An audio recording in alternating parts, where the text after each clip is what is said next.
আপনাদের সাথে শেয়ার করব গাজরের হালুয়া, তাও আবার 10 মিনিটে কিভাবে বানাবেন সেটাই।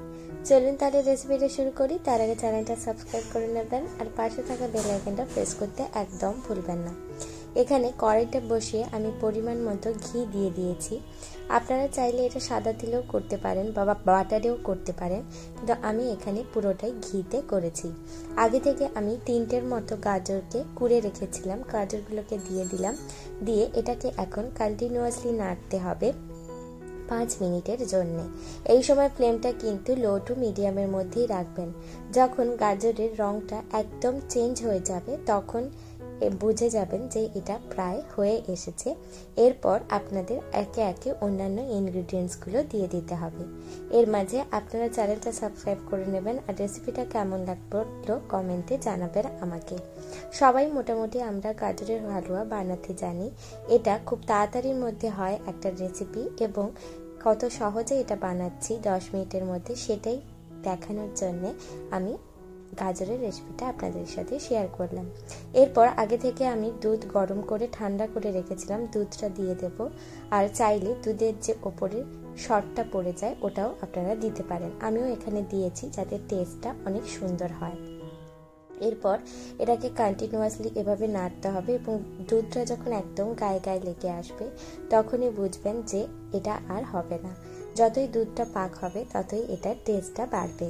এখানে আমি ওপর থেকে কিশমিশ আর কাঠবাদাম আর কাজু দিয়ে দিয়েছি।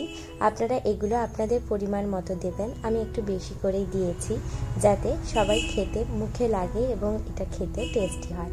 দেখুন এটাকে কন্টিনিউয়াসলি নাড়তে থাকতে হবে, কিছুক্ষণের জন্যই যদি ছেড়ে দেন তাহলেই এটা কিন্তু বসে যাবে। এরপর হাফ কাপের মতো চিনি দিয়েছি, দিয়ে খুব ভালো করে চিনিটাকে গলিয়ে নিতে হবে। এই সময় ফ্লেমটা কিন্তু একদম লো টু মিডিয়ামে রাখবেন, হাই ফ্লেমে রাখবেন না, তাহলে পুড়ে যাওয়ার চান্স থাকে, কারণ যেহেতু এক্ষুনি আমরা চিনিটা দিয়েছি। দেখুন আমরা কন্টিনিউয়াসলি এটা নাড়তে আছি। এরপর এখানে 5 থেকে 6টার মতো এলাচ আমি গুঁড়ো করে রেখেছিলাম, এলাচের গুঁড়োগুলো দিয়ে দেব।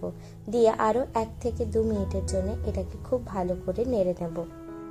দেখুন প্রায় গাজরের হালুয়াটা আমাদের হয়ে এসেছে। এবার ওপর থেকে আমি এলাচের গুঁড়োগুলো দিয়ে দিলাম, দিয়ে 1 মিনিটের মতো নামিয়ে নিলেই তৈরি হয়ে যাবে 10 মিনিটের এই টেস্টি গাজরের হালুয়াটা।